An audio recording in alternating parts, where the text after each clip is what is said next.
खबर देहरादून से, जहां कोरोनेशन अस्पताल में पीपीपी मोड पर इस बार केरल की स्वास्थ्य के क्षेत्र में काम करने वाली संस्था को टेंडर दे दिया गया है। हालांकि इस नई कंपनी को काम देने के साथ ही इस पर कई सवाल भी खड़े होने लगे हैं। खास बात यह है कि बीजेपी के ही प्रदेश प्रवक्ता ने इस संस्था को कुछ राज्यों में ब्लैकलिस्ट होने की बात कहकर मुख्यमंत्री पुष्कर सिंह धामी से इस पर पुनर्विचार करने का अनुरोध भी कर दिया है। आपको बता दें कि देहरादून के कोरोनेशन अस्पताल में पिछले 11 सालों से दिल के मरीजों को राहत देने वाले फोर्टिस अस्पताल का अनुबंध इसी साल मार्च में खत्म होने जा रहा है। इस अनुबंध के खत्म होने से पहले ही स्वास्थ्य विभाग ने नए टेंडर आमंत्रित कर मेडिट्रीना नाम की संस्था का भी चयन कर लिया है। लेकिन खास बात यह है कि इस चयन के साथ ही संबंधित संस्था पर कई सवाल खड़े होने लगे हैं।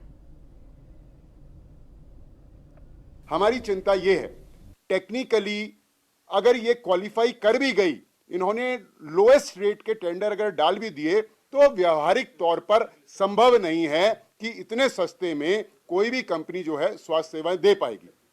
मैंने आज माननीय मुख्यमंत्री जी को पूरा मैटर अवगत कराया और यह बताया कि शासन में या निदेशालय स्तर पर किन्हीं अधिकारियों के निहित स्वार्थ हैं, वेस्टेड इंटरेस्ट हैं, जो कि एक जो ब्लैक लिस्टेड कह लीजिए, डिफॉल्टर कह लीजिए, उस कंपनी को आपने ठेका अवॉर्ड कर दिया। गढ़वाल मंडल हो, कुमाऊं मंडल हो, यूपी से लगे हुए जनपद हो, हिमाचल से लगे हुए जनपद हो, यहाँ हार्ट का इलाज अब तक 40s में बखूबी होता रहा। मैं स्वयं दर्जनों पेशेंट्स के तीमारदार के रूप में मैं स्वयं गया हूं, मेरा व्यक्तिगत अनुभव है। जनता से भी हमारा जो मीडिया है वो फीडबैक अगर लेंगे अपने संबंधियों, नातेदार, रिश्तेदारों से, तो आपको 40s के बारे में फीडबैक मिल जाएगा। 30 साल से ये लोग इस क्षेत्र में काम कर रहे हैं और इनकी एक बड़ी चेन है, रिलायबल है। किसी का पक्ष नहीं ले रहा हूं, लेकिन ट्रैक रिकॉर्ड के आधार पर तो हमने माननीय मुख्यमंत्री जी से यही निवेदन किया, मेरिट के आधार पे तोल मोल के समीक्षा करके यह देख के, भले ही मेडिट्रीना कंपनी ने जो डिफॉल्टर की श्रेणी में आ रही है, एक्सपीरियंस कम है, उन्होंने लोएस्ट टेंडर कोट किया होगा, लेकिन व्यवहारिक रूप में वो चल नहीं सकता है। आने वाले समय में हमको दिक्कत होगी। उत्तराखंड स्पेशल टास्क फोर्स और उत्तराखंड साइबर क्राइम पुलिस की संयुक्त टीम ने करीब 1 अरब रुपए की मनी लॉन्ड्रिंग के मामले का खुलासा किया है। इस मामले में पुलिस ने 2 लोगों को मध्य प्रदेश के भोपाल से गिरफ्तार भी किया है। आरोपियों का नाम रचित शर्मा और सुरेश यादव है। रचित शर्मा अपने आप को फिल्म इंडस्ट्रीज में प्रोड्यूसर बताता है। इस गिरोह के तार अंतर्राष्ट्रीय स्तर पर जुड़े हुए हैं, ऐसा एसटीएफ का कहना है। एसटीएफ के मुताबिक गिरोह के सदस्य फर्जी वेबसाइट बनाकर कंबोडिया और हांगकांग से मनी लॉन्ड्रिंग और साइबर क्राइम जैसी वारदातों को अंजाम देते थे। एसटीएफ अभी दोनों आरोपियों से पूछताछ कर उनके नेटवर्क की जानकारी जुटाने में लगी हुई है। आरोपी मनी लॉन्ड्रिंग के जरिए करीब 1 अरब रुपए की ट्रांजैक्शन कर चुके हैं। इसके सबूत एसटीएफ को मिले हैं।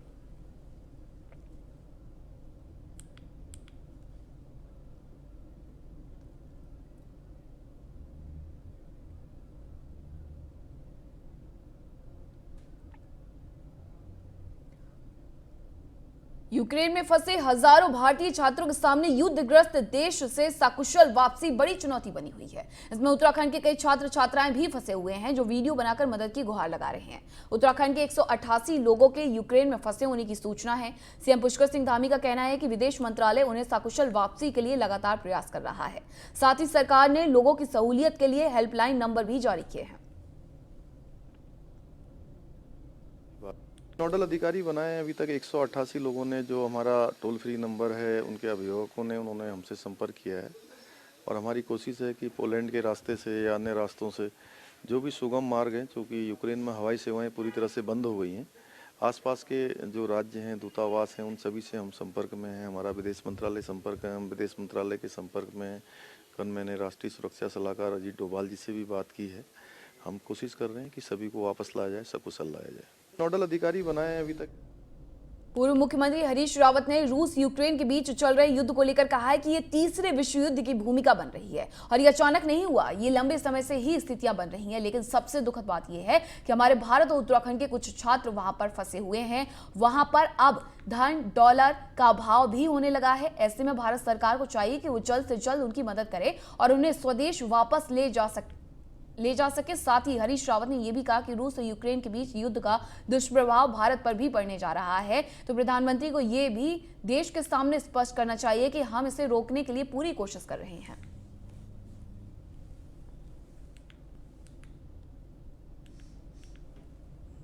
यूक्रेन की स्थिति बहुत चिंताजनक है।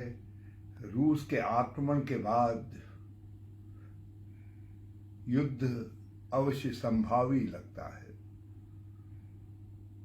ये एक तीसरे विश्व युद्ध की भूमिका बन रही है यूरोप की धरती से, और ये अचानक नहीं हुआ है। बहुत लंबे समय से स्थितियां बन रही थी, और पिछले कुछ हफ्तों से तो ये स्पष्ट लग रहा था कि आक्रमण होगा, युद्ध होगा। तो ऐसी स्थिति में भारत के नागरिकों को सुरक्षित स्थान पर निकाल करके ले जाना भारत का पहला दायित्व है। उत्तराखंड के भी छात्र बड़ी संख्या में जो वहां अध्ययन करने के लिए गए थे फंसे पड़े। माँ बाप बहुत चिंतित हैं, प्रत्येक भारतवासी बहुत चिंतित है। कहा जा रहा है कि वहां छात्रों के पास डॉलर उपलब्ध नहीं है, निकासी का कोई रास्ता है नहीं। दूसरी तरफ यूक्रेन में नैनीताल जिले के भी करीब 4 छात्र फंसे हुए हैं। रूसी हमले के बाद यूक्रेन में फंसी नैनीताल के 3 छात्राओं और 1 छात्र के परिवार वाले बेहद परेशान हैं और अपने बच्चों को सुरक्षित वापस लाने के लिए सरकार से गुहार लगा रहे हैं। जो आज सुबह मेरी बेटी से बात हुई थी, वो सुबह 9 बजे हमने उसको कॉल किया था, तो उस वक्त वो सोई हुई थी, अपने कपड़ों में ही वो लोग सो जा रहे हैं।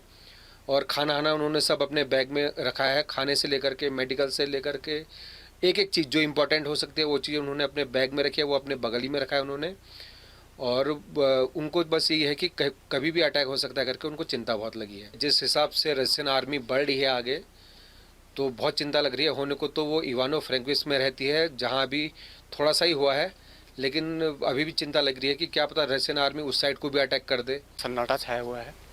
इनको क्या रखा है कि आप सब लोग जितने हैं वहाँ अंडरग्राउंड मेट्रो स्टेशन या जो बंकर्स है नज़दीक में आपके, वहाँ चले जाओ। तो रात भर ही वहीं मेट्रो स्टेशन बंकर में बैठी हुई है। तो लगती है बच्चा बाहर फंसा हुआ है, स्थिति आने की बन रही है, एयर स्पेस बंद है। अब गवर्नमेंट जो स्टेप ले फटाफट बच्चों को बुलाए। यही गवर्नमेंट से सभी लोगों की, पूरे देश के बच्चे वहाँ गए हैं, उन सबकी यही अपेक्षाएं हैं, उनके पेरेंट्स की या और भी जो जनरल लोग हैं, सभी को चिंता है। भाई वॉर चल रहा है, कभी भी कोई अनहोनी हो सकती है, इसलिए बच्चों को जल्दी से जल्द अपना डिप्लोमेटिक जो तरीके होते हैं दूसरे देशों से बातचीत के बाद उनको वहाँ से निकालने की प्रक्रिया शुरू करें। जो आज सुबह और देवभूमि में मेरे साथ इतना ही। देखते रहिए न्यूज़ 1 इंडिया। नमस्कार।